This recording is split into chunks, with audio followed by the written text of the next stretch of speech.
Habib, notre consultant international, que plusieurs parmi vous ont été dans la session qu'on a fait en décembre dernier sur la thématique du sourcing, qui a été aussi animée par Abdelatif. Donc on va faire aussi une session de formation de 2 jours du Maroc, Inch'Allah, sur le thème de calcul des coûts et optimisation des calculs des coûts dans l'industrie de l'habillement. Donc on va faire une session de 2 jours.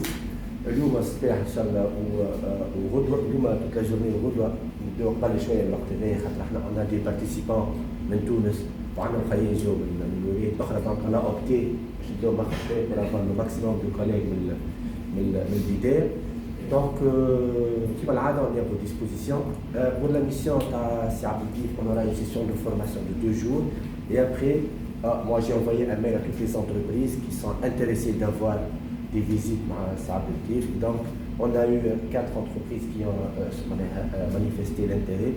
Et le jeudi, vendredi, Inch'Allah, on va faire des déplacements au niveau de 4 entreprises pour faire des séances d'accompagnement individuel sur des aspects comme je te fais la thématique.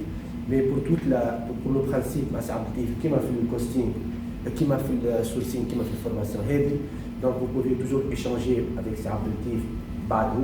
Il a l'habitude de partager toutes les vidéos, tous les documents, les supports, il les met à disposition des participants. Mais tout va au fur et à mesure directement voilà, à travers moi en tant que projet. Vous pouvez toujours poser vos questions s'il y a des éclaircissements à demander. Donc, هذا هو مرحبا بكم الكل. نعمل معناها une séance, session de formation كما العادة. معناها إن شاء الله تكون bénéfique pour tout le monde. On aura des collègues qui vont nous joindre au fur et à mesure. Dans tous les cas, on va commencer la première séance, une présentation et tout ça. Donc, on aura le temps, Inch'Allah, de Cheikh Ataouina al-Khayel, de perdre pas du contenu. Merci beaucoup. Merci beaucoup, Abdelatif. Assalamu alaikum, marhaba bikoum. Comme vous l'avez remarqué, je parle aussi l'arabe. Donc, s'il y a besoin qu'on parle de choses, même en arabe, s'il le faut, je pense que quand même je suis tout de suite. Je pense que vous m'entendez, ça va? Ça va? Les tables, les deux, je pense qu'on... Vous m'entendez? Je peux crier plus fort, pas de souci. Donc s'il y a besoin... En tout cas, le micro est là. D'accord, merci beaucoup. Voilà. Donc, juste pour votre information, ces séances seront enregistrées, donc vous allez pouvoir y accéder si vous voulez, je ne sais pas, partager des concepts avec vos collègues, vos confrères, pourquoi pas. Donc, je vous mettrai tout ça sur un site, sur une page dédiée à vous, et je vous montre comment vous allez pouvoir y accéder. Moi, j'ai l'habitude de parler vite, donc si je vais trop vite pour vous, vous me dites que... Parce qu'en fait, on a tellement de choses à voir. Normalement, la formation aurait dû se passer sur 5 jours, mais non, comme on ne peut pas vous garder beaucoup plus longtemps loin de vos entreprises, donc on a réduit un petit peu la formation sur 2 jours, plus les 2 jours d'accompagnement, évidemment. En fait, c'est une formation qui est... vous allez le voir, ce n'est pas du copier-coller, c'est une formation originale, qui a été donc, créée par toute pièce donc, par l'ITC. Donc l'ITC m'a commandité de la créer à partir d'un autre support qui a été aussi créé par l'ITC, on va le voir. Et aussi, la façon avec laquelle elle traite les coûts, ce n'est pas une façon seulement technique. En fait, elle est plutôt top-down, c'est-à-dire en fait, elle va voir l'entreprise de haut, la situer dans son secteur, son environnement, puis après aller sur des éléments de détail.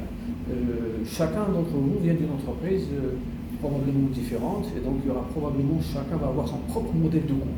Donc mon objectif, c'est de vous pousser à réfléchir à comment développer votre propre modèle de coût. Donc vous allez le créer au fur et à mesure. Nous, on va travailler sur des généralités, mais après on va rentrer sur les détails. On fera aussi des petites séances de travaux par groupe, donc je vous invite à y participer activement. Et n'oubliez pas une chose très importante, c'est que cette formation, effectivement, c'est votre formation, de poser des questions. Et la formation ne se passe pas dans un seul sens. Elle n'est pas dans je ne suis pas le savant, je ne connais pas tout, là, il n'y a personne qui connaît tout d'ailleurs. Je suis là pour partager avec vous un certain nombre de choses que j'ai observées sur le terrain, des connaissances que j'ai acquises durant mon expérience, mais aussi des bonnes pratiques au niveau international. Qu'est-ce qui se fait aujourd'hui de mieux en matière de gestion des coûts et d'optimisation des coûts. Donc ça va dans ce sens, mais ça peut aussi aller dans l'autre sens, et surtout, ça doit aller aussi dans ce sens-là. C'est-à-dire chacun d'entre vous peut intervenir à tout moment, dire voilà nous comment on fait, voilà. Même si vous trompez, ce que vous faites, c'est pas grave. On est là pour rectifier. Peut-être il y aura des informations qui vont vous réconforter, vous dire super, moi je fais comme ça, c'est bien, ça c'est nouveau pour moi, tant mieux. Et c'est à vous après de de consulter le modèle de coût au fur et à mesure. L'essentiel, c'est d'avoir une idée ou une image assez claire par rapport à cette thématique particulière sur les coûts. Donc je vous invite à faire un petit tour de table rapidement. Surtout si vous avez des attentes particulières, vous me le dites, je vais le noter. Je vais veiller de sorte à ce qu'on soit capable, je n'ai pas dit qu'on soit capable tous d'y répondre, d'y apporter des éléments de réponse. Parce que peut-être que quelqu'un... Bon, cette formation, pour votre formation, c'est la deuxième édition. Je viens de faire il y a 2 semaines la même formation au Maroc. Grâce à Dieu, c'était un succès. Bien que le groupe était très hétérogène, parce qu'avec nous, il y avait des créateurs de marques qui ne connaissaient rien dans le textile et de l'habillement, mais qui étaient plus connaisseurs dans le design, le développement, etc. Et qui avaient par exemple des besoins particuliers sur comment est-ce que je peux facturer ou plutôt valoriser le design, la création. C'est une problématique assez intéressante quand même. Donc on a été capable de répondre avec ça. Et pour ça, j'ai créé un petit fascicule, le petit document que j'ai partagé avec vous. Je vais vous dire où est-ce que vous allez pouvoir trouver. D'ailleurs, j'ai créé pas mal de petits documents de synthèse. Qu'est-ce que c'est que le pricing? Qu'est-ce que c'est que le dynamic pricing? Qu'est-ce que c'est? Comment réduire les coûts? Il y a un certain nombre de grandes philosophies de réduction des coûts. On va les voir bien sûr. Et puis après, surtout, vous allez voir ces petits documents que vous allez pouvoir partager avec vos confrères, vos collègues, etc. Voilà. Donc je vous invite à participer activement. C'est votre formation. J'ai fait 3000 km pour vous rencontrer, c'est avec un grand plaisir. Et à chaque fois que je vais utiliser, c'est un grand plaisir. Et pourquoi? Parce qu'en fait, je l'ai dit tout à l'heure à Sylvia, j'ai senti qu'ici en Tunisie, les gens sont très impliqués et que surtout, il y a aussi des institutions qui sont avec nous. Hein. Donc, moi, ça fait plaisir de voir qu'il y a des institutions. On attend toujours l'île. Et moi, ça me fait plaisir de voir qu'en fait, il y a des gens qui tiennent à ce secteur, que moi d'ailleurs, je l'aime aussi. Autant que vous, d'ailleurs, c'est pour ça que j'y suis. Et donc, je vous invite à participer activement. On va commencer par le tour de table, honneur aux dames. Juste ça, deux informations pour les collègues de logistique. Pour le post café, on nous aura juste à côté des escaliers du Jnamna. Pour le déjeuner, c'est le restaurant principal de l'hôtel. Et pour les collègues qui seront hébergés en l'île, sur le type, pratique le papier à remplir, on va accueillir à la pause café, ou bien au déjeuner. Monsieur de réception pour prendre les chambres. Ça va, ça. On a donc toutes les informations. Madame, Fatima, vous avez dit? Quelle entreprise? Wizara Sinaa. Est-ce que vous avez des attentes particulières par rapport à cette chose? Vous accompagnez les industriels ou les salariés avec les stagiaires? N'hésitez surtout pas à chaque fois, même au cours de la formation, de dire j'ai besoin de ça. Alors, non, il n'y a pas eu des gens de ministère, ça m'a fait mal au cœur, mais je suis très content de vous voir. Merci. Madame Elise Talahli, j'occupe le poste de montage et gestion du projet au pôle de compétitivité Monastir Al-Fajr et précisément au pôle technologique à Monastir. Vous avez des attentes particulières? Oui, c'est d'être au courant de tout ça pour pouvoir mieux accompagner les entreprises. Déjà, vous avez compris que vous avez deux institutions. Si vous avez besoin, si ça bloque quelque part, vous avez le ministère. Si vous avez un nouveau projet, ou là un investisseur, je ne sais pas. Oui, tout à fait. Voilà. Oui, vous savez qu'on est là aussi pour faire du réseautage. Hein. Ça serait quand même dommage de venir, de rester à 2 jours avec des personnes et de ne pas les connaître, de ne pas échanger avec eux et de collaborer avec eux. Vous savez, on peut être des concurrents farouches sur le marché, mais rien ne nous empêche de collaborer sur les moyens. Je ne sais pas si vous avez déjà vu des publicités où on montrait des camions, des semi-remorques qui transportaient et du Coca et du Pepsi. Pourquoi? Parce que ça permet d'optimiser les coûts. Après, sur le marché, que le meilleur gagne. Vous avez vu leur publicité qui se massacrent entre eux, les petits garçons qui ramènent des bouteilles de Pepsi, qui montent dessus pour aller chercher Coca, pour dire je suis mieux que toi. Mais peu importe, sur le marché, on peut s'entretuer si vous voulez. Mais sur les moyens, il faut collaborer. C'est dommage que dans notre secteur, il n'y a pas beaucoup de transfert de technologie, de connaissances, pour qu'on soit tous meilleurs. C'est une parenthèse. Madame.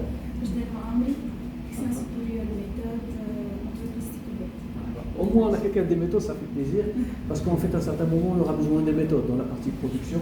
D'accord. Bonjour, comment ça va? Moi, ça me fait plaisir de voir à chaque fois des revenants. Donc, il y a quelqu'un qui est revenu. Ça m'a fait il y a du monde déjà. Donc, vous avez des attentes particulières? Lesquelles? Moi, je vous dis comme ça parce que vous êtes jeune. Hein, voilà. quelles sont vos attentes par rapport à la formation? C'est une formation aussi. Expérience, des bonnes pratiques et tout ça. D'accord. On va parler des méthodes et tout ça. Et je vais vous prouver que ce que vous faites n'est pas bon. D'accord, on va parler des méthodes, Inch'Allah. C'est bizarre. Sparky, Nizar Halwani, donc je suis le gérant de la société Métaphore Line, une société de confection, du prêt-à-porter, export et local. J'ai eu la chance de participer avec Siam. C'est moi qui ai la chance de vous connaître. C'est quelqu'un, alors, votre question, qu'est-ce qu'on s'attend? L'autre fois, j'avais des choses qui étaient dans ma tête pour vous poser des questions, mais machallah, vous l'avez tous dit sans demander.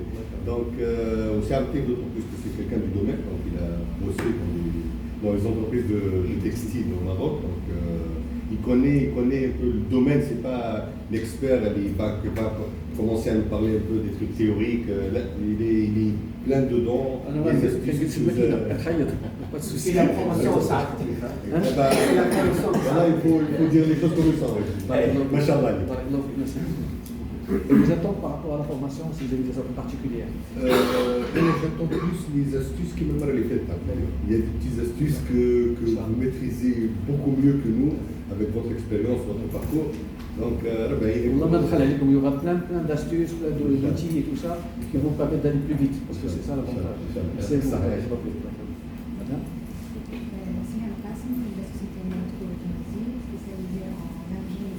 Je ne pense pas qu'ils vous entendent. Vous n'entendez pas? Je suis volé, C'est la société Métro Tunisie, spécialisée dans la lingerie du maillot de bain. J'occupe la poste d'une responsable client, une certaine portefeuille clientèle. Vous êtes tout le temps confronté avec les clients sur les coûts, les prix et tout ça. Et vous avez des attentes particulières, parce que c'est bien d'avoir aussi la vie de quelqu'un qui face aux clients, qui a des défis tous les jours, qui peut faire rappeler à son entreprise de bénéfices peut-être, dans certains cas, vendre à perte. Donc, qu'est-ce qui vous préoccupe et quelles sont les choses que vous attendez? Oui, sinon, on a des choses, des astuces pour optimiser les coûts, etc. On a des nouvelles méthodologies du calcul. Vous faites beaucoup de développement, j'imagine, pour les qui ne sont pas facturés. Non, parfois facturés. Parfois. D'accord. On parlera de ça aussi. C'est problématique de gens qui font beaucoup d'échantillons, beaucoup de. D'accord. Merci beaucoup, madame. Madame, c'est un. Merci beaucoup, madame. Madame? C'est Marianne Stita, une auditrice technique chez Workman Group. Vous avez des attentes particulières? Bien sûr, c'était une project manager à l'autre groupe du Workman et j'ai travaillé beaucoup d'études de prix. Je voulais savoir comment j'ai travaillé, est-ce que c'était juste ou pas, est-ce que je peux améliorer ou non. D'accord. Voilà. Bonjour. Merci beaucoup pour ce que vos attentes sont très pertinentes, effectivement. Comment ça va? Merci pour le retard. Bonjour tout le monde. Effectivement, en fait, il n'y a personne qui peut maîtriser à 100% les coûts. On soit d'accord dès le début. Il y a des façons d'appréhender les coûts. On va essayer de voir des façons qui sont plus pertinentes, dans lesquelles on essaie d'oublier le strict minimum pour que vos marges ne soient pas... On va diminuer les pourcentages d'erreurs. Tout à fait. Parce qu'en fait, il y a toujours deux types de marges, des marges nettes et des marges brutes. Alors, les marges brutes, c'est ce qu'on pense au début avoir, puis après, vous avez plein de choses qui vont venir grignoter vos marges, des oublis. Voilà. D'accord, on parlera de ça, Inch'Allah. Merci beaucoup pour le reste de votre temps. Madame? Ça se fait, marche là. Comptabilité? Ah, c'est bien. On a quelqu'un qui fait du contrôle de gestion. C'est excellent, c'est une bonne chose. Merci beaucoup. Oui, je suis bien rapproché, tellement c'est intéressant. Ce sont les gens qui nous contrôlent. Voilà. Donc,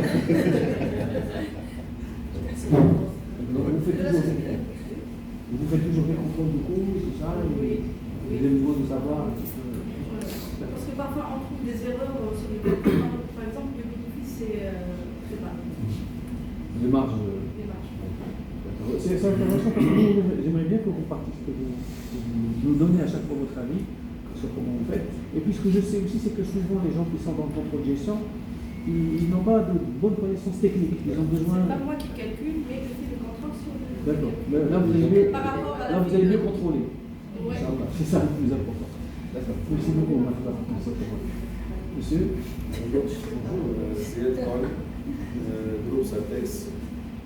J'occupe le poste titre contrôle-gestion. Ah, voilà, non, vous avez équipé là, c'est bien. Récemment occupé déjà, expérimenté. C'est pas grave. Expérimenté. Vous avez des attentes des aspects techniques peut-être Les aspects techniques parce que je n'ai pas tout été, surtout sur la production. Donc c'est une bonne opportunité pour moi, cette formation. Merci. Ça fait plaisir de te voir. C'est dommage, la société créatrice comme ça, exportatrice, et on travaille sur le marché local aussi. Donc, c'est un mieux. C'est pas répondre. Les attentes particulières. Les attentes des coûts cachés. Je veux dire, gros coûts, hein. Les coûts cachés, hein, c'est très intéressant. Parce qu'effectivement, il y a, vous savez, quand on parle de quelque chose qu'on appelle l'entreprise fantôme, il y a l'entreprise qui est cachée, hein, qui vous grignote les marques partout, hein, des petites choses qui sont perdues. C'est bien votre. Vous avez dit, on va apprendre quelque chose. Pour savoir comment négocier Avec le client. C'est Ils logique. ont mis en valeur les coûts cachés pour qui. Vous dites que les mots très effectivement, il y a aussi valeur.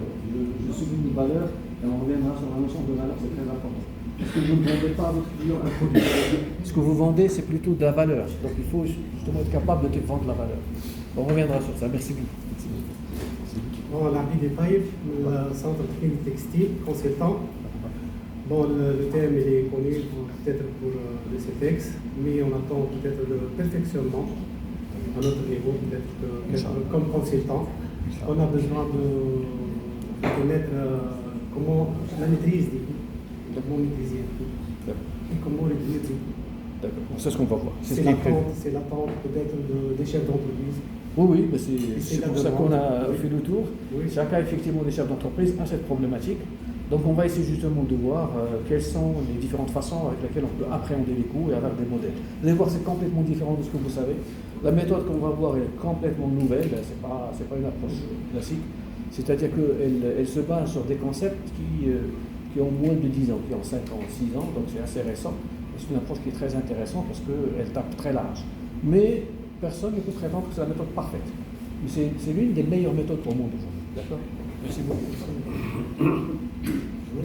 Je suis propriétaire de la société Doradex, une PME pour les attentes. J'attends pour voir. Inch'Allah, alors, j'espère que vous n'allez pas trop attendre, hein, que ça va venir vite. Merci beaucoup, Mme Levi. Donc, ces textes sont des techniques textiles. Donc, je suis conséquent. Donc, comme il a dit mon collègue, donc, ce thème il est connu chez nous, donc, le calcul du coût. Mais parmi les attentes, comment optimiser les prix. Surtout, les attentes, c'est plus pour les entreprises. Donc, optimiser les temps et optimiser les coûts. Merci beaucoup, Mme Levi. Bonjour, Salah Turki, gérant de la société Turquie. Vous appelez Turquie? Ah, c'est Turquie. Donc, on fait l'Algérie du Méditerranée. À propos de mes attentes, c'est surtout sur les produits finis. Donc, quel coût on doit intégrer, quelle marge on doit faire. En même temps, est-ce qu'il y a des marges standards dans le marché pour rester aussi compétitif? On n'a pas augmenté aussi. Ça c'est intéressant, c'est le benchmarking sur les marges. On pourra en parler, je vais essayer de... Ça, je viens de noter parce que je risque de l'oublier.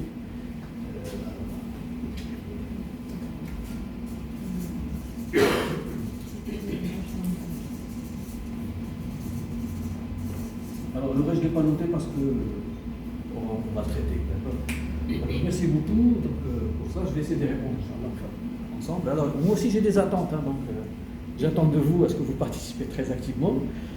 J'attends des consultants et des personnes qui ont un savoir-faire, qui connaissent le sujet comme vous, d'enrichir la formation. Alors, on est là pour échanger, on n'est pas là pour... je ne suis pas le meilleur, ni vous, ni personne n'est le meilleur, on est là pour apprendre ensemble. Donc on va essayer de profiter de tout ça pour partager. Mais peut-être avant de démarrer, je vais donner la main à Madame Rim, qu'on a attendu là. Mais bon. Non, mais c'est toujours un plaisir de vous. D'ailleurs, j'étais très content tout à l'heure, je leur ai dit, écoutez, je suis plus content de venir ici que de le faire la formation moi, parce que les institutions sont là. Et moi, ça me fait plaisir de voir qu'il y a une volonté de ces institutions d'assister les entreprises et participer et tout. Donc je vais vous donner la parole pour dire quelles sont vos attentes aussi par rapport à la formation. Tout d'abord, je vous souhaite la bienvenue en Tunisie. Je suis très ravie de vous revoir. Je vous remercie. D'ailleurs, on a eu la première, une autre formation vers la fin de l'année. Donc, nous vous remercions pour les efforts que vous avez fournis, votre attention et votre volonté de bien vouloir nous transmettre tous vos savoirs pour aider la chaîne de valeur du textile l'habillement en Tunisie. Donc, je vous remercie d'être présent aujourd'hui pour assurer cette formation qui est très très importante parce que toutes les entreprises du textile et de l'habillement ont réclamé et ont déposé une requête concernant les calculs de coûts, vu que les donneurs d'ordre sont un peu rigides au niveau des prix. Et donc, comme étant, on a vu lors de la dernière formation que la majorité qu'on peut faire des gains grâce à l'optimisation du sourcing.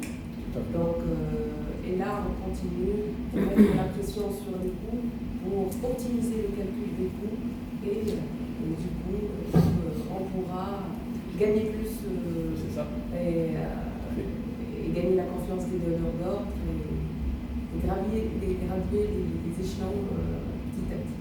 Voilà, merci à tous les présents, à tous les participants. Je vous souhaite une très bonne formation. Merci. Et j'espère qu'elle sera bénéfique pour vos entreprises et pour votre carrière professionnelle aussi également.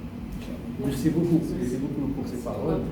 Et croyez-moi, en fait, moi, mes formations, elles sortent du cœur. Hein, donc, quand je suis là, je suis là pour vous. Donc, on partage et on avance. Donc, n'hésitez surtout pas. Posez des questions. Astronomie, vous faites beaucoup d'huile d'olive. Astronomie, moi, ça ne me dérange absolument pas parce que c'est comme ça que j'apprends. Je ne connais pas, si je sais des choses, je vais les partager, je ne les sais pas, je ne sais pas, il n'y a pas de souci, d'accord? Et on avance, d'accord? Merci beaucoup en tout cas, donc je vais présenter aussi, donc comme je disais tout à l'heure, poser des questions, n'hésitez pas donc à participer, aussi à donner votre avis, c'est votre formation, donc profitez-en au maximum. Alors donc le programme, je vais le présenter tout à l'heure, si vous voulez bien, le programme va être basé sur, principalement, on va traiter donc de ces 3 premiers chapitres. Le dernier chapitre qui s'intitule Technologie et ingénierie. Vous avez tout un chapitre sur les supports. Je vous explique pourquoi en fait, parce qu'on n'a pas beaucoup de temps déjà. La formation elle devrait se passer sur 5 jours, comme j'ai dit, mais on va passer sur 2 jours seulement. On va faire une introduction des début, puis après on va passer principalement du temps sur le calcul traditionnel, mais avec une perspective différente. Quand je dis une perspective, c'est-à-dire vous allez vous positionner d'une façon complètement différente. Si je prends par exemple des personnes qui font les méthodes, eux, ils ont une perspective des coûts. Pour lui, c'est le temps, etc. Ça, c'est compréhensible. Si vous êtes une entreprise qui fait du travail à façon. Si vous êtes une entreprise qui fait du produit fini, vous voyez qu'en fait, il y a d'autres éléments de coûts qui rentrent en jeu et ça devient un petit peu plus complexe. Donc, apprenez à changer de casquette. D'accord? C'est ça le plus difficile. Parce qu'on est tous, chacun dans sa zone de confort. Moi, j'ai fait une méthode toute ma vie, je vais rester comme ça. Une méthode, personne, je suis le roi des méthodes. Je fais du contrôle de gestion, oui, d'accord, et je reste toujours sur ma zone. Maintenant, il faut avoir le courage, il faut oser voir ce qui se passe ailleurs, changer de casquette, voir une autre perspective, c'est ça qui vous permettra après de devenir plus intelligent. Alors, à chaque fois, je définis l'intelligence. L'une des définitions de l'intelligence, c'est l'utilisation maximale et efficace des informations que vous avez. Vous avez des informations, elles sont les mêmes, mais comment vous les utilisez, c'est là où c'est ça qui va changer toute la vie. On va parler de ça. Après, on va parler de cette notion de valeur ajoutée. Comment est-ce qu'on peut faire en fait une sorte de fit, de confrontation coût-valeur. En fait, vous ne vendez pas des produits. Vous vendez des produits et avec ces produits, il y a aussi des services. Il y a un petit truc que le client va vous demander de faire. Il va vous demander de faire du sourcing, par exemple. Il va vous demander d'emballer pour lui, de faire un traitement spécial. Donc, chaque chose a une valeur. Et cette valeur mérite d'être rémunérée. Donc ça veut dire que vous devez être capable de défendre votre business. Si vous êtes avec un état d'esprit de quelqu'un qui a toujours fait la façon, qui parle que minutes, donc vous allez vous faire avoir, tout simplement. Si le client voit que vous ne savez pas ce que vous faites, vous croyez savoir et vous êtes casé dans cette logique de sous-traitant, c'est sûr que vous allez vous faire avoir. Mais combien d'entreprises, ils ont été obligés de déposer, enfin de fermer parce que tout simplement ils n'ont pas bien été capables de bien faire. Donc après cette histoire de technologie d'ingénierie, ça concerne différentes solutions technologiques ou organisationnelles, que ce soit par les institutions, que ce soit par les entreprises, qui peuvent aider à optimiser. Alors, en fait, je vais me présenter très rapidement. Donc je m'appelle Abdel Khalid, j'ai 55 ans, c'est-à-dire que je suis fait la descente. En fait, j'ai débuté la descente. Et c'est pour ça que j'ai décidé aussi de faire ce métier, de partager un maximum. Donc, je pars dans une carrière, hein, je pense qu'elle est derrière moi ma carrière. Et donc, je suis assez polyvalent, sauf que il faut savoir aussi que ma carrière, elle est un petit peu très spéciale parce que j'avais commencé en tant que technicien en électronique et informatique industrielle. J'ai fait de la programmation en langage machine, Pascal, je connais pratiquement comment marchent toutes les automates et les machines électriques ou pas électriques ou mécaniques. Donc, je fais de la mécanique, l'électricité.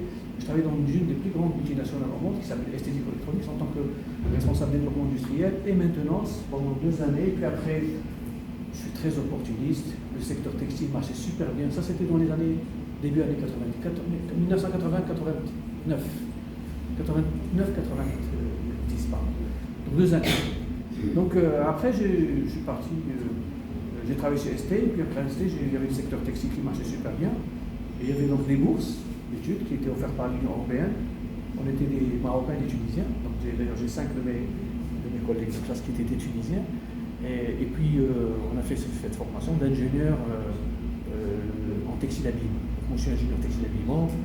Donc, je connais bien le secteur textile. J'ai travaillé dans ce secteur pendant des années et des années. Je sais coudre. Je sais réparer les machines à coudre aussi, donc pas mal de petites choses. Donc j'ai appris pas mal de choses dans ma vie. Et puis après ça, j'ai fait une DESS en management de projet, et puis après j'ai travaillé chez Decathlon en France, en tant que responsable achat.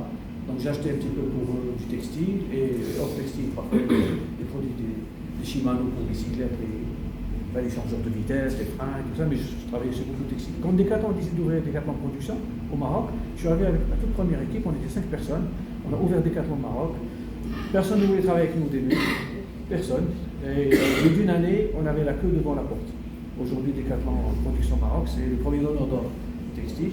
Et Decathlon s'est tellement développé qu'ils ont développé des magasins. Vous savez qu'aujourd'hui, Decathlon c'est devenu le premier distributeur de produits de sport au monde. Au monde. Ah oui, alors, quand je travaillais avec eux, on avait 118 magasins, on était 4000 personnes. Mais l'entreprise s'est complètement chamboulée, ils ont ouvert plein de magasins. Leur premier magasin à l'international, c'était un magasin au Maroc. D'ailleurs, ce magasin au Maroc continue à tourner toujours et c'est le plus rentable au monde. Regardez, c'est un peu quand même bizarre, parce que je me rappelle très bien quand on avait démarré, on avait dit pourquoi vous n'ouvrez pas au Maroc? Il a écoutez, les Marocains, ils font pas de sport, c'est pas un marché. Aujourd'hui, Decathlon, ils sont en Égypte, ils sont ici, ils sont là, je pense. J'ai vu des articles chez les gens, ils sont au Maroc, et leur magasin est grand. 2 points de vente en plus. Ça a démarré, mais au Maroc, à Casablanca, il y a une dizaine à peu près.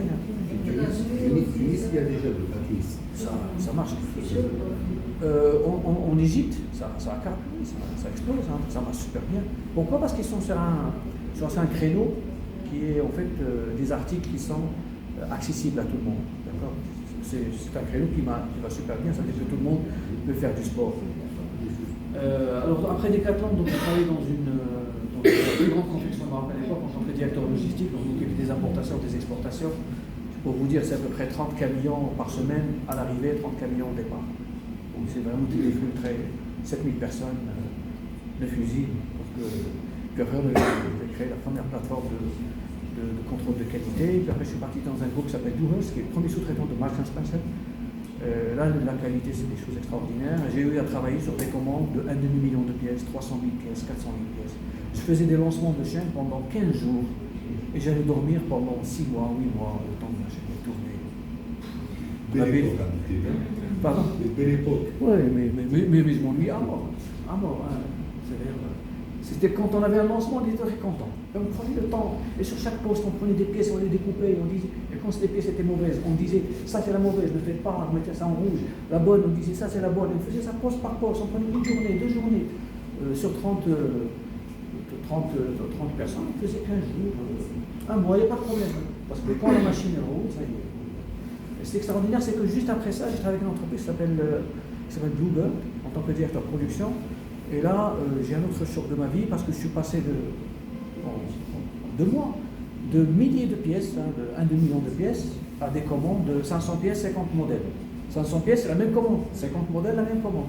Et je me rappelle une marque qui s'appelle Cocommande, et le petit chapeau, et le ceci, le petit sac, et les femmes, vous allez nous faire de la tête, parce qu'en fait, à chaque fois, la mode, c'est incroyable. Des petites quantités. Je travaille aussi avec Club Med.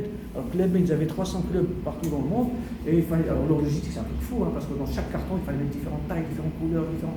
Je ne sais pas si vous savez comment ça marche, Club Med. Club Med, quand vous rentrez, vous déposez l'argent, vous déposez tout, vous avez juste une carte, et avec cette carte, vous allez pouvoir acheter ce que vous voulez. Donc, du coup, vous avez des magasins, vous prenez ce que vous voulez. C'est une sorte de monnaie interne. Donc, les gens, ils oublient où est-ce qu'ils sortent, ils sont complètement déconnectés, et là, ils consomment d'une façon complètement différente.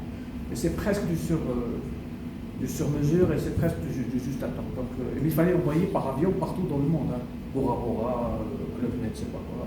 En tout cas, pour vous dire que j'ai vu tout simplement des changements extraordinaires dans la vie. Donc, après ça, j'ai fait directeur technique dans une entreprise qui s'appelle Bluebird, qui s'appelle Control, qui fait de la veste pour hommes haut de gamme et du pantalon haut de gamme, donc avec des clients allemands comme Stade, je ne sais pas si vous connaissez, qui font des produits de très grande qualité, des pantalons hommes à 90 minutes. Je ne sais pas si vous savez, un jean aujourd'hui, ça fait 19 minutes, 16 minutes. Si vous êtes à 25, c'est que vous êtes mauvais. D'accord? Juste pour vous dire.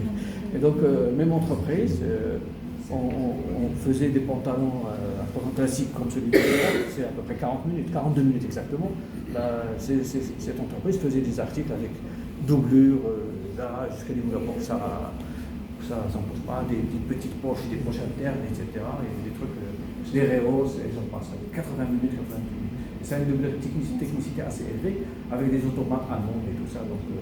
Donc du coup, j'ai eu à voir beaucoup de choses, et puis après je suis devenu enseignant dans le textile et l'habillement, donc j'ai l'école s'appelle les IT. Et là, on m'avait demandé d'enseigner la logistique et les achats pour le textile et l'habillement et la production. Et j'ai monté donc les diplômes, comme le premier diplôme de merchandise et chef de produit, et un autre diplôme qui s'appelle le premier diplôme marocain de logisticien au Maroc. Et donc j'ai basculé un peu aussi vers la supply chain. Donc aujourd'hui, je travaille aussi bien sur l'optimisation des entrepôts, des plateformes, des picking, etc. Mais je travaille sur la production. J'ai eu l'occasion de partir aussi au Japon pour me faire former sur le système Lean en 2009. Pendant 1 mois, j'ai visité les îles de Toyota, Yamaha, etc. Puis après j'étais au Japon, sur le textile, formation de 1 mois aussi. J'ai vu des méga usines avec 10 000, 12 000 personnes sur le même plateau, avec une certaine discipline incroyable. Imaginez 10 000 personnes, personne ne lève la tête, tout le monde travaille. Je suis sûr qu'ici, si on va dans les îles, tout le monde va vous regarder. C'est comme chez nous. Dès que tu montres. C'est comme chez nous. D'ailleurs, ici, je ne me sens pas du tout dépaysé. Même les pancartes, même la route, c'est exactement comme ça. Même la nourriture, ça se ressent, presque. C'est extraordinaire, la physionomie des gens.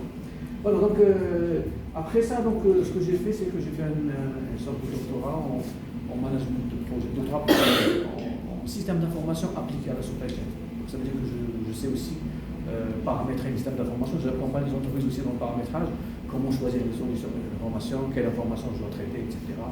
Voilà, donc j'ai dans mon actif presque 30 000 heures de formation, dont presque 4 000 heures en ligne et un petit peu plus que 35 000 participants depuis l'an 2000. D'ailleurs, pour ne vous cacher, depuis le début de l'année maintenant, j'ai formé tous les week-ends. Et le week-end dernier, j'ai formé pendant 2 jours. Et ce week-end prochain, samedi, je vais partir d'ici. Et dimanche, je redémarre sur un autre truc. Et à chaque fois, c'est des thématiques complètement différentes. Ça peut être le système d'information, ça peut être. Mais voilà. Donc, après, je fais aussi l'ingénierie pédagogique, c'est-à-dire, si vous voulez monter un programme de formation, j'ai dans mon actif presque 16 formations, depuis Bac plus jusqu'à Bac plus 6, notamment des masters avec les ponts chaussées, avec l'école centrale. J'enseigne toujours chez l'école centrale. Et comme je suis technicien automaticien, donc je me suis un petit peu penché sur la digitalisation. Et d'ailleurs, je travaille beaucoup aujourd'hui sur la digitalisation des vêtements et des machines. Machines à coudre, je suis sur des projets de machines. Qu'est-ce que je peux tirer comme information? Par exemple, je donne un truc très simple. Vous savez que nous, quand on fait de la sous-traitance, parce qu'on vend, c'est de la couture. La couture, c'est quoi? C'est des points. Si je peux mesurer le point avec mon 2 cm de poche, je peux vous dire exactement combien de vêtements vous allez sortir. Je peux savoir à tout moment quel est mon rendement exact si je suis capable de récupérer l'information en temps réel et de vous dire combien de points sont impliqués sur le temps, sachant que moi j'ai un temps et je sais que chaque opération, tout ça, ça veut dire qu'en fait, même tout ça va changer, hein, ça va arriver. Hein. Donc je peux savoir aussi une machine quand est-ce qu'elle va tomber en panne, parce qu'on peut récupérer l'information, c'est des démarches complètement différentes. Bon, juste pour vous dire qu'avec l'âge, vous savez, généralement, un médecin, par exemple, il est au début généraliste, après il devient spécialiste. Nous, souvent, en fait, dans nos métiers, au début, on est technicien spécialiste, on fait méthode, puis après, au fur et à mesure qu'on avance avec l'expérience, on devient généraliste. C'est-à-dire, on a ce qu'on appelle une vision holistique. D'accord, on est capable de voir de haut, et rien ne vous empêche de revenir descendre voir de bas. D'ailleurs, les managers, c'est ça. Hein. Les managers sont censés, ils doivent être capables de voir toujours entouré de haut, ils doivent savoir ce qui va arriver, gérer leur trésorerie en arrière-plan, leur cash flow, et on avance. D'accord. Et après, quand il y a des problèmes, ils sont là avec leurs équipes et ils gèrent. Donc voilà, donc, je fais aussi auditeur de BSI, de Business Social Compliance Initiative. Je suis auditeur je viens de comparer dernièrement 6 normes, celle de Textile Exchange, 3 normes de Textile Exchange et 3 normes de Fairtrade, je ne sais pas si vous connaissez, pour les rendre équivalentes à une nouvelle norme allemande qui s'appelle Green Button. Vous avez déjà entendu parler de cette norme? Les Allemands sont en train de sortir un standard qui s'appelle Green Button. Et en fait, ils sont en train de demander à tous les autres standards de devenir, compatibles avec Green Button. Ils doivent, d'ailleurs, ce que j'ai fait moi, c'est que j'ai audité pour comparer les deux standards à chaque fois et dire comment les autres standards comme Fairtrade, comme Textile Exchange, qu'est-ce qu'ils doivent changer au juste pour qu'ils deviennent équivalents. Green Button va vous permettre d'accéder au marché allemand. Green Button, c'est le bouton vert, d'accord? C'est bien, Green Button, vous notez, le bouton vert.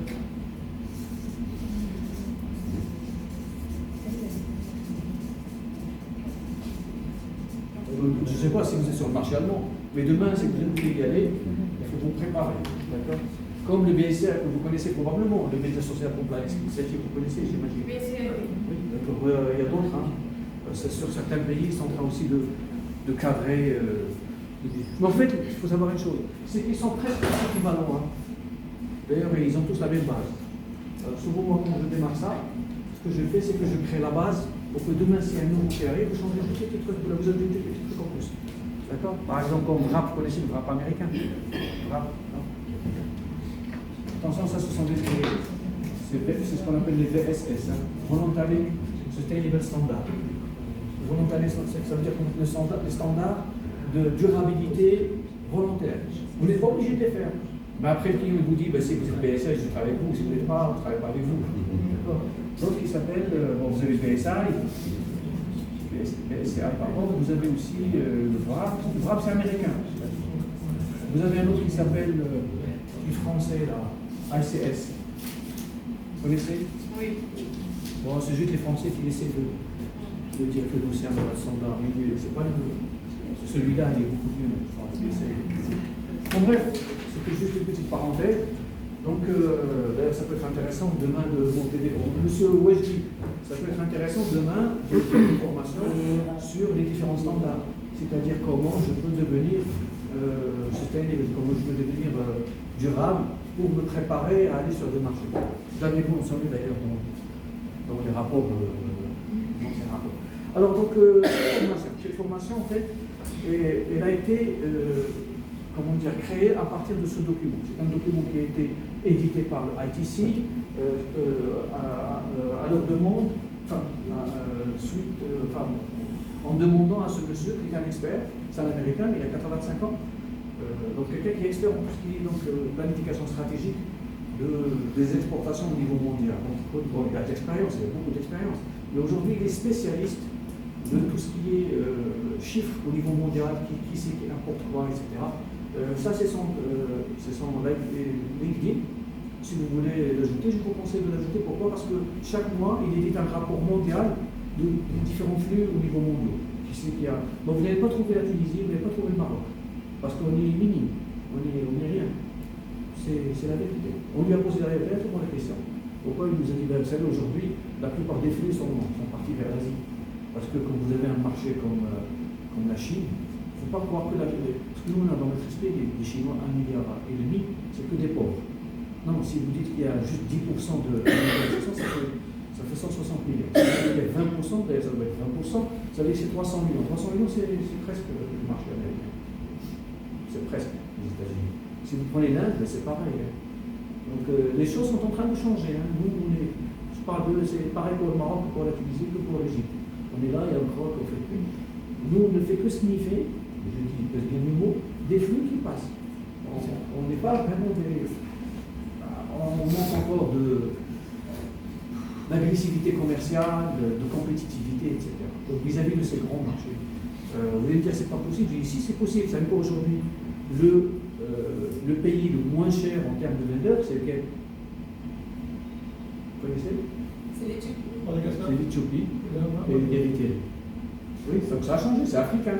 Donc la donne est en train de changer. Et certains pays sont en train de produire le coton aujourd'hui. Quand est-ce qu'on va attendre, nous, jusqu'à quand? Qu'est-ce qui fait? Pourquoi est-ce qu'il n'y a pas des gens, des industries qui se bougent un peu, qui vont aller voir ces pays-là, qui développent des relations pour que demain je puisse ramener un coton africain? Le prix de l'électricité le moins cher au monde, en Éthiopie, le moins cher au monde. Hein.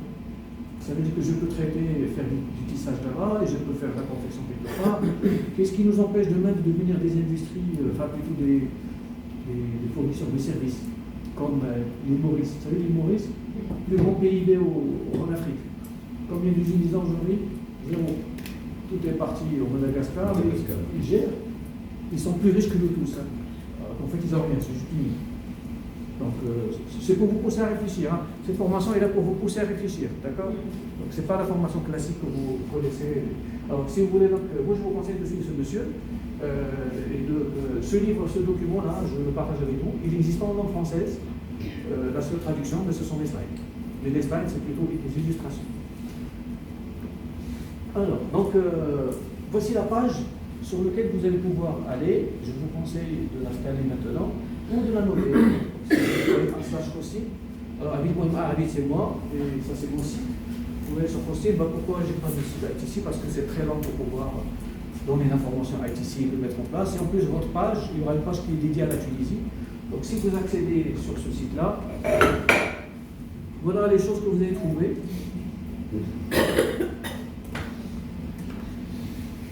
L'ancien site du sourcing, il est toujours fonctionnel. Je ne sais pas s'il y a des personnes qui sortent, il n'y a pas de vidéo malheureusement, mais vous allez voir les vidéos. C'est-à-dire que tout ce qu'on est en train de voir, là, ce sera enregistré. Alors, je vais aller sur ce site pour vous montrer à quoi ressemble-t-il. Donc, le site avec.ma, c'est ça. Vous mettez juste /hosting et vous allez accéder donc ici à Tunisie. Bon, si vous voulez accéder au Maroc, c'est ouvert. La différence, c'est que le Maroc, il y a déjà les vidéos qui sont enregistrées. Donc vous pouvez voir directement, et puis après vous avez un truc qui s'appelle documentation ici, et vous pouvez donc le voir. Donc, après vous allez voir la même chose, d'accord? Vous allez voir la même chose, tout l'enregistrement, ce sera pour la Tunisie, ça peut être légèrement différent. Après sur documentation, qu'est-ce que vous avez? Vous avez tous les supports qui sont là. Le support, le livre dont j'ai parlé, vous cliquez dessus, vous pouvez télécharger, vous pouvez le visualiser si vous voulez, d'accord? Et pas que ça, il y a aussi les documents de travail. Je ne sais pas si vous avez ramené des ordinateurs, mais ça peut être intéressant. Il y a des fiches de coûts, il y a des fiches pour le coup minute, il y a un tech pack, il y a aussi les supports d'information du premier jour, deuxième jour. Il y a aussi des documents de la présentation de l'auteur du livre. Donc, les livres. Après, vous avez quelques petits documents que j'ai créés, comme ça ne fait pas partie des documents du ITC, mais c'est moi qui ai essayé de les créer pour renforcer la formation. Donc, ça, c'est plutôt. Vous pouvez télécharger, hein, pour vous dire. Par exemple, ça c'est un document, je vous montre à quoi il sert. Vous avez plein de petits documents comme ça, cours du design, et ça vous explique les différentes étapes par lesquelles il faut passer, qu'est-ce qu'il faut prendre en considération, etc. Donc c'est avec des conseils, ça vous permet tout simplement de vous aider à mieux maîtriser donc, les cours. Et puis après vous avez plein d'autres documents, que vous allez pouvoir télécharger, ils sont là en bas. D'autres sur les stratégies de coût. Certains sont en anglais, je ne les ai pas encore traduits, mais comme celle-là, stratégie pour régler les coûts, c'est pas. Je vais poser la question, les différentes stratégies qui sont. Mais je vais les expliquer durant cette formation. C'est clair? N'hésitez surtout pas, c'est votre formation, la formation est très longue. On va essayer de faire un maximum de choses. Je ne prétends pas que je vais pouvoir tout terminer, mais on va aller l'essentiel, on va le voir. D'accord? Voilà, donc vous scannez le petit code, là vous le notez, c'est bon. Voici normalement le programme. Le programme, en fait, dans cette partie-là, en ce qui concerne les technologies, l'ingénierie, on ne va pas la faire. On va traiter principalement de deux aspects, aspect coût traditionnel et aspect coût des services à valeur ajoutée. Alors, quand on dit services à valeur ajoutée, c'est toutes les choses qui sont en dehors de la sous-traitance. D'accord ? Des petites choses que demandent les clients aujourd'hui et pour lesquelles les gens ne sont pas encore très rodés. D'accord ? Alors, la première partie qui concerne les coûts traditionnels, voici le programme qu'on va voir. Donc, on va faire une petite introduction au chiffrage. Un chiffrage, c'est établir une petite fiche de coût. Il y a des gens qui appellent chiffrage, il y a d'autres qui l'appellent la contenance. Bien que le mot contenance est pas très connu, c'est un mot qui existe en langue française, qui veut dire en anglais costing. La contenance, mais bon, c'est pas très utilisé. Après, vous avez les éléments de calcul de coût, et on rentrera sur les détails, les coûts de tissu, les coûts de fourniture, les accessoires, très généraux. C'est l'approche classique traditionnelle. Puis après, comment déterminer ces différents coûts. Et sauf qu'avant d'arriver à tout ça, il faut qu'on comprenne tout simplement comment établir notre propre modèle de coût. Parce que c'est ça l'objectif. L'objectif, c'est pas de vous dire, il y a un truc qui s'appelle coût de tissu, et voilà quels sont les éléments qui rentrent en jeu, on va le voir avec des petites astuces, mais l'objectif, c'est aussi de savoir comment moi je peux développer mon modèle de coût. Et comme je l'ai dit, comme les coûts, personne n'est capable de vous dire exactement tous les coûts. D'ailleurs, David, qui a écrit le livre, il me dit au début, il peut y avoir des milliers de coûts. Vous ne pouvez pas les imaginer. Vous savez, si je dois aller très loin, je peux dire de même, quand vous marchez avec chaque pas, ça vous coûte de l'argent parce que votre semelle s'use. Je peux aller jusqu'à là, si vous voulez. Mais bon, on ne va pas aller jusqu'à là parce qu'on va perdre du temps. On n'est pas, parce que si vous équipez vos employés de blouse, par exemple, les blouses s'usent, certainement vous allez les changer. On ne va pas aller jusqu'à là. D'accord ? Vous ne faites pas des blouses pour les employés ? Vous les changez de temps à autre. Obligation. Voilà, mais on n'est pas obligé d'aller sur le détail des détails sur chaque chose. Ça veut dire qu'en fait, à certains moments, on va rompre certains coûts. Mais si sur l'essentiel, sur 90% des coûts, je suis très fin et je maîtrise ce que je fais, ça veut dire que déjà, je ne vais pas rater 90% de mes coûts, puis après, je vais avoir peut-être un petit écart de plus ou moins 5% sur les 10% qui restent. C'est pas méchant. Mais ce qui peut être grave, c'est que si vous vous trompez sur 10, 20, 30% de vos coûts, et qu'à la fin, vous êtes en train de perdre de l'argent. Ok, donc on va y aller petit à petit. Voici donc la première partie. Et avant tout ça, comme je l'ai dit tout à l'heure, on va aller sur comment analyser les différents types de coûts.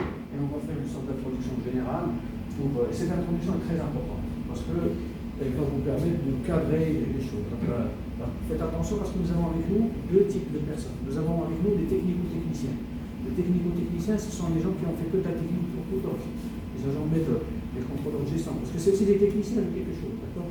Je ne sais pas qui d'autre, hein, mais vous avez aussi les managers qui, eux, voient l'entreprise dans leur globalité. Et les pauvres, ils se sentent toujours mal compris et tout, parce que personne ne comprend. Ils voient qu'il y a des coûts qui augmentent, il y a beaucoup de pertes, beaucoup de gaspillage, mais bon, quelque part, ils ont raison. Maintenant, il va falloir à ce que chacun, on a parlé de ça tout à l'heure avec Sylvain, il faut faire ce qu'on appelle un désapprentissage. D'ailleurs, le mot, tel qu'il est, il est dans le livre aussi de David, il parle de désapprentissage. Ça veut dire que vous devez désapprendre votre première façon de faire les choses et être ouvert pour dire comment est-ce qu'on peut voir les choses autrement. D'accord ? Si vous restez dans votre petite. La dernière fois, on a fait l'exercice des 9 carrés, c'est ça. Je t'ai ramené la solution, ou les solutions. Il faut sortir du cadre. Il ne faut pas penser de la même façon. Et il faut donc essayer de voir les choses en front. D'accord ? Alors, le domaine des coûts est un domaine qui est très vaste, très très vaste. Et c'est très difficile de tout maîtriser, impossible de tout maîtriser. Mais on va y aller petit à petit. Alors, donc, il y a trois façons de travailler des entreprises. Il y a d'abord le modèle classique, compétitif, puis après le modèle coopératif et le modèle collaboratif. Il va falloir vous situer où est-ce que vous êtes aujourd'hui. Vous êtes forcément quelque part, ici peut-être sur l'un ou sur deux. On va essayer de voir quels sont ces différents modèles. Le premier modèle, qui est en fait un modèle dans lequel le donneur d'ordre vous met en compétition par rapport aux autres. À la limite, il peut même vous dire, regarde, tu as vu ce qu'il m'a fait là sur tu t'alignes ou je te décline. C'est simple. Hein? Tu me fais mieux. Voilà, tu fais mieux. Pourquoi je change si c'est le même? Exactement. Voilà. Donc ça, c'est un modèle compétitif. Et il va falloir aussi réfléchir par rapport à ça. Pourquoi? Parce que vous savez tous qu'il y a quelque chose qu'on appelle la loi des 20-80, vous la connaissez, cette loi, la loi de Pareto, la loi des 20-80, qui est une loi universelle, qui vous dit qu'il y a toujours une minorité qui détient une majorité. je sais pas, mais en tout cas chez nous par exemple, on a une minorité de personnes qui détient 80% des richesses. Je suis sûr que c'est la même chose ici. Mais même au niveau de la planète, vous avez une minorité de la planète, qui est des Occidentaux, qui détiennent 80% des richesses du monde mondial. Dites-moi que c'est faux. C'est vrai, on le sait. Parfois on se pose des questions. Les Chinois, les Hindous, les Arabes, les Africains, tout ce monde, c'est des pauvres. Non? Comment ça se fait? C'est une loi. Maintenant, oui, ça peut changer. Maintenant, avec vos clients, ben, sachez aussi que 80% des problèmes que vous allez avoir vis-à-vis des clients, vous allez trouver avec quelques clients. Pas tous les clients. Vous allez voir aussi que 80% de votre chiffre d'affaires, vous le réalisez avec quelques clients. La loi des 20-80, elle est là, elle existe. Ça veut dire qu'en fait, si vous êtes là sur ce modèle qui est compétitif, que vous avez des clients qui vous squeezent, qui vous restreignent, comme on dit, à un certain moment, vous vous posez des questions. Est-ce que je gagne de l'argent ou je suis en train de perdre de l'argent avec ce client? Est-ce que je le garde ou je ne le garde pas? Parce que peut-être que ça serait bien de le changer, sauf si vous n'avez pas le temps de trouver quelque chose. Donc voilà, souvent en fait, on considère dans ce cas-là les usines comme des ressources jetables. Et pareil, les usines, elles aussi, dans ce modèle, considèrent les employés comme des ressources jetables. Moi, ça m'est arrivé de travailler dans une entreprise où je sortais le matin et je trouvais 300 personnes. Je suis 300 personnes devant la porte en train de chercher du travail. Des ouvriers, ce que vous voulez, dans le textile. Hein. Alors, les choses ont changé. Hein. Chez nous, aujourd'hui, nous avons tout secteur qui sont venus comme l'automobile et tout ça. Ils ont cannibalisé. Donc, j'ai vu à l'aéroport hier, j'arrivais, je voyais des pancartes Cabine Sud, des sociétés de câblage. J'ai compris que Valeo, et vous piquez les meilleurs en plus. Ceux qui ont des niveaux d'instruction, et donc c'est ce qu'on appelle la cannibalisation des ressources. Bon, aujourd'hui, la même chose, non. Vous avez des gens qui sont en train de chercher, qui se mettent dans des voitures et qui vont dans les différentes zones et disent oui, il faut très partir, tellement en fait, ils ne trouvent plus de personnes. On a fait même des stands. Des stands carrément. Près des marchés. Oui, ça j'ai vu avec un centre de formation, parce que personne ne voulait plus aller se faire former dans des centres de formation textile, confection. Mais bon, c'est bon. C'est bien dommage. Alors dans ce modèle-là, souvent tout est jetable. Et donc c'est ce qu'on appelle l'ère de service, de business zéro service. Ce qu'on attend de vous, c'est de réaliser la couture, un point c'est tout. Votre valeur, elle n'est rien. Vous n'êtes rien. Désolé pour les personnes qui font que de la sous-traitance. C'est comme ça qu'ils vous voient. D'accord. Maintenant, deuxième modèle qu'on appelle le modèle coopératif. Donc souvent pour les entreprises, passent de la sous-traitance à la co-traitance. Alors quand on parle de la co-traitance, on va la définir. Le mot co, ça veut dire pas ensemble. Ça veut dire je fais moi et mon fournisseur. Vous êtes le fournisseur, moi je suis le donneur d'ordre. Donc qu'est-ce que je vous demandais? Est-ce que tu peux t'occuper des achats, du sourcing? Donc ça c'est une co-traitance. Est-ce que tu peux t'occuper des opérations de transit et d'export et tout ça? C'est une co-traitance. Je vais vous donner la traitance, en anglais ça s'appelle co-manufacturing. Vous allez réaliser pour moi un certain nombre d'opérations. Mais ces opérations, ça coûte de l'argent. Hein. Je ne peux pas le faire gratuitement. Sauf si vous croyez rendre service à votre client, bien sûr, si vous lui proposez gratuitement. Si vous aimez travailler gratuitement, dites-moi, je peux venir travailler avec vous. Hein. Vous faire travailler, pas de souci. Vous devez normalement, vous devez tout rémunérer, d'accord? Donc, c'est là, en fait, on va faire des choses comme par exemple le développement produit, comme vous allez devenir en fait un fournisseur de services. Service provider. En fait, vous êtes fournisseur de produits peut-être. Quoique, si on veut vraiment analyser les choses, même quand vous faites la façon, vous êtes aussi un fournisseur de services. Mais là, vous allez devenir un fournisseur de services, un vrai fournisseur de services. Vous allez assurer des petites choses pour le client. Là, j'espère que vous êtes en train d'imaginer aussi qu'il y a des coûts qui s'ajoutent. Hein. Parce que mettez la casquette des coûts. D'accord? Oubliez la casquette qualité, casquette je ne sais pas, méthode, casquette commerciale. Commencez à voir les coûts partout. C'est comme ça que vous allez construire votre modèle petit à petit. Donc, nous sommes rentrés dans un autre modèle, d'accord? On appelle ça un modèle de concurrence à 100 000 et donc, qui a commencé à disparaître, l'ancien, et là, on a un nouveau modèle qui est différent, qui est basé sur la coopération. Alors, vous avez après un deuxième modèle qui est arrivé notamment grâce au e-business. Alors, e-business, vous savez, les gens, les créateurs et tout ça, ou ceux qui ont des marques, ou ceux qui ont des sites internet, eux, ils ne savent pas grand-chose sur la confection. Alors, souvent, qu'est-ce qu'ils vont vous demander? De tout faire. Je voudrais créer quand même un ensemble de modèles, l'article fini.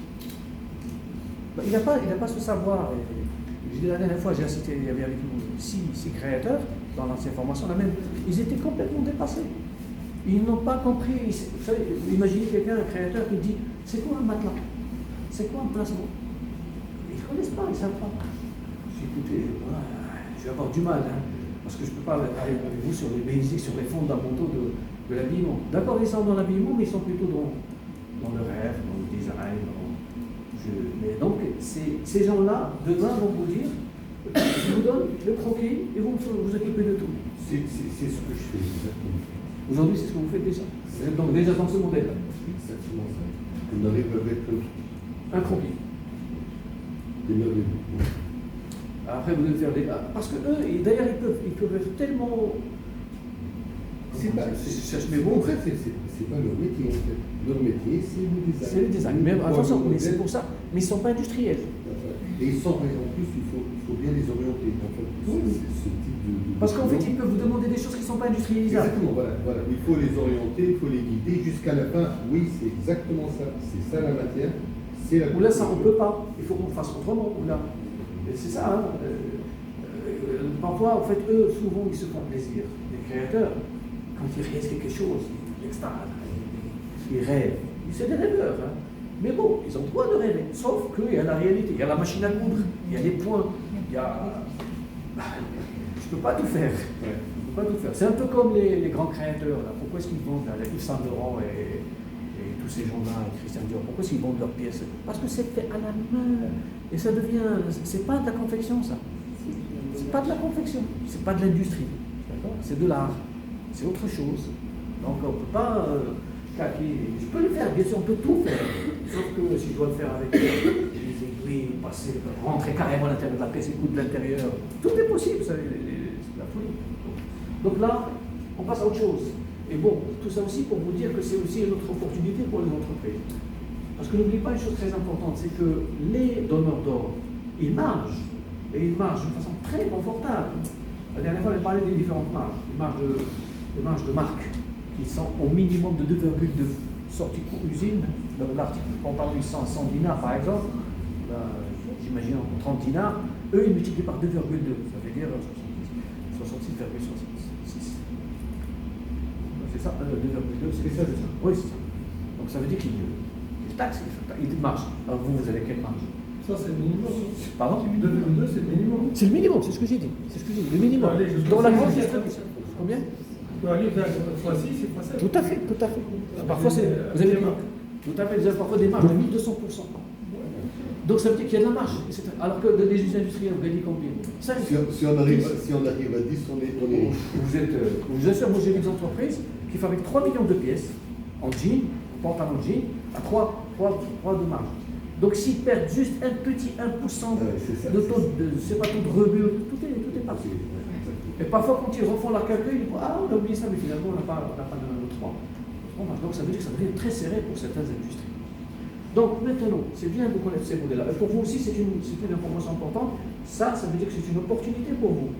Le travail des marques. Ils peuvent être partout. Hein. Vous allez vous occuper de tout, absolument de full package. Il faut beaucoup de points, beaucoup de savoir-faire, beaucoup de compétences. Ah oui, il faut prêt. C'est pour ça qu'on va parler des business models. Quand je dis je vais faire ça, bien, il faut assurer derrière. Assurer, ça veut dire qu'il faut casquer. Il y a des coûts. Alors, pour voir les choses autrement, le modèle compétitif, souvent c'est la sous-traitance. Quand vous passez au modèle coopératif, vous commencez à faire de la co-traitance et un peu de co-création. Alors, pourquoi est-ce qu'on différencie entre les deux? Co-traitance, ça veut dire je vous donne des choses à réaliser. Co-création, ça veut dire qu'on crée ensemble. En fait, c'est vous qui avez créé. Sauf que moi, je vais dire, oui, ça c'est bien, ça c'est bien. Tu as juste ce petit truc-là pour se référer à notre identité visuelle. Non, mets le petit logo, tu mets le rouge L533, qu'importe, je ne sais pas quoi, parce que c'est notre couleur. Et voilà, vous avez co-créé. Après, vous avez passé un deuxième modèle qui est le modèle collaboratif. Là, vous êtes en intégration. Vous pouvez tout faire. Alors, ce n'est pas forcément l'intégration, parce que l'intégration textile, les gens, quand ils disent nous sommes une usine intégrée, on fait du filature, tissage, ça, c'est ce qu'on appelle l'intégration verticale. Alors, qu'est-ce que c'est une intégration verticale? aujourd'hui, j'ai un service sur ça. C'est toute la chaîne de valeur. Pardon? C'est toute la chaîne de valeur. J'ai pas bien entendu. C'est toute la chaîne de production, à partir en fait, du filature jusqu'au en fait, l'expédition. Tout à fait. Et jusqu'à la vente. La chaîne de valeur. Si vous avez vos propres magasins, on va dire que vous êtes 100% intégré, la totalement intégré. Si vous pouvez être partiellement intégré, voilà, vous avez la filature, le tissage, le nourrissement, etc., jusqu'à la confection, vous allez être complètement intégré. Mais maintenant, vous avez un deuxième type d'intégration qu'on appelle aussi l'intégration horizontale. Alors, c'est quoi l'intégration horizontale? Par exemple, moi, je suis une entreprise de confection et j'ai développé avec moi un réseau de sous-traitance. Donc, j'ai 10 sous-traitants qui travaillent avec moi. Il y a l'intégration verticale, c'est depuis la filature jusqu'à la vente. Mais moi, je travaille en tant que sous-traitant moi-même, mais j'ai des sous-traitants qui travaillent avec moi aussi. Donc, ce cas-là, on parle d'une intégration horizontale. Alors, l'intégration dont on parle, on est en train de parler maintenant, 5 minutes. On va terminer ça. C'est ce qu'on appelle l'intégration virtuelle. Alors, on l'a dématérialisé. Ça veut dire quoi? En fait, on n'est pas connecté entre nous. Mais moi, je gère toutes ces opérations, soit directement, indirectement, soit je les ai, soit j'ai de la production. Je peux ne pas avoir de production. Je peux avoir que des sous-traitants. Et moi, qu'est-ce que je fais? Je gère des sous-traitants, je gère des brodeurs, je gère des sérigraphes, je gère tout. Et je suis face à un client qui me donne une commande et je m'occupe de tout. Et là, je suis intégré. Oui, c'est une sorte de plateforme. Je suis intégré, mais pas physiquement. Je peux ne pas rien avoir. J'ai juste un bureau. Je m'occupe de tout. Est-ce que vous avez compris la notion de maturité? La maturité de la relation entre vous, le donneur d'ordre et le client. Soit vous êtes un peu soumis, soit vous êtes plutôt dans un modèle de développement. Les slides, ils sont sur le support de formation. Est-ce que c'est clair tout ça? Juste après ça, on va parler de la chaîne de la valeur et voir la relation avec les deux. Donc, ce Moji nous demande déjà d'aller sur la pause. Comme on n'a pas eu le petit déjeuner ce matin, on va aller sur la pause et on revient dans un petit quart d'heure. J'espère que ça va jusqu'à maintenant. Ça va.